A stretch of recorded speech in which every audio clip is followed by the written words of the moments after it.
آپ کی پختونخوا میں فالوورز ہیں کثیر تعداد میں، کوئی شک نہیں ہے، آپ پختونخوا کے قابل لیڈر ہیں، لوگ آپ کو ووٹ بھی دیتے ہیں، لوگ آپ کے ساتھ جاتے بھی ہیں، لیکن نہ لوگوں نے وزیر اعظم ہاؤس کی دیواریں نہیں دیکھی، نہ لوگوں نے گورنر ہاؤس کی دیواریں نہیں دیکھی، نہ لوگوں نے وزیر ہاؤس کی یونیورسٹیاں دیکھی، نہ لوگوں نے پاکستان کو آزاد ہوتے ہوئے دیکھا، نہ چوروں کو لڑکتے ہوئے دیکھا۔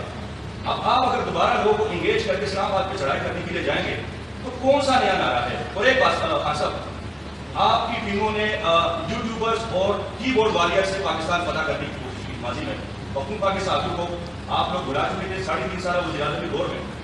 اب یوٹیوبر سے اور کی بورڈ والیئر سے وہ امریکہ، یورپ اور نیٹو کے ممالک افغانستان فتح نہیں کر سکے، آپ اسلام آباد کیا فتح کریں گے؟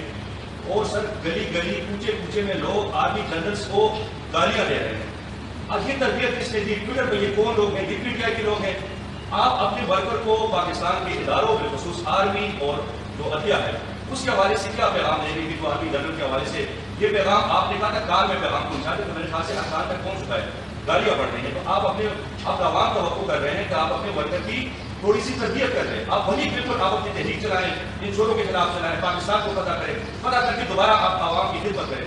لیکن یہ جو نفرت کی سیاست ہے، جو غلط گروہ کی سیاست ہے، اس حوالے سے آج اپنے ورکر کو پیغام دیں گے؟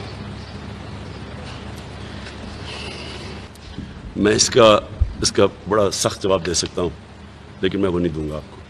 باقی یہ جو ساری آپ نے باتیں کی ہے، مجھے تو اس کی سمجھ ہی نہیں آ رہی کہ کی بورڈ واریئرز اور یہ اور وہ۔ آپ کو پتہ ہے کہ سوشل میڈیا کو آج تک کوئی کنٹرول نہیں کر سکا۔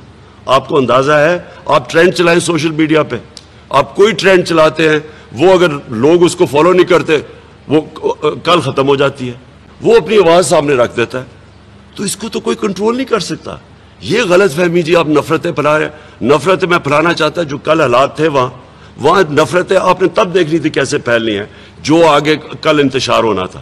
ہم اپنی طرف سے ملک کو اکٹھا کرنے کی کوشش کر رہے ہیں۔ یہ جو آپ نے باتیں کی ہیں بالکل آپ نے غلط کی ہیں، اور ایک غلط قسم کی تقریر کر دی ہے بیٹھ کے یہاں جو یہ پریس کانفرنس ہو رہی ہے۔ Thank you.